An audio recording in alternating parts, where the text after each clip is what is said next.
দার্জিলিং নামটা শুনলেই চোখের সামনে ভেসে ওঠে সারি সারি সবুজ ঘেরা পাহাড়, টাইগার হিল, পাহাড়ের পাগডন্ডি বেয়ে ওপরে ওঠা টয় ট্রেন।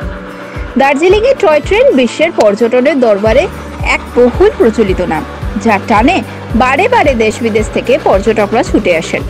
ব্রিটিশ আমল থেকে এই গৌরবের ইতিহাস আজও হেরিটেজ শিরোপা নিয়ে সযত্নে লালিত। টয় ট্রেনের হেরিটেজ শিরোপা এবার 25 বছরের পূর্তি। তারই উদযাপনে একাধিক নয়া চমক নিয়ে হাজির দার্জিলিং হিমালয়ান রেলওয়ে।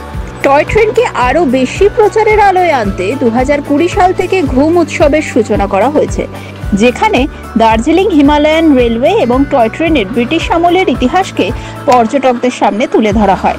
চালানো হয় স্পেশাল জয় রাইড, সঙ্গে থাকে পাহাড়ের লোক সংস্কৃতির নাচ গান, সাংস্কৃতিক অনুষ্ঠান। চলতি বছরেও একইভাবে 29শে নভেম্বর থেকে সূচনা হলো ফেস্টিভ্যালের। এই ফেস্টিভ্যালে 100 বছরেরও বেশি সময়ের পুরনো ব্রিটিশ আমলের 3টি স্টিম ইঞ্জিনের ইতিহাসকে তুলে ধরা হবে। চাক্ষুষ করা যাবে টয় ট্রেনের 100 বছরের পুরনো ইঞ্জিনটিও।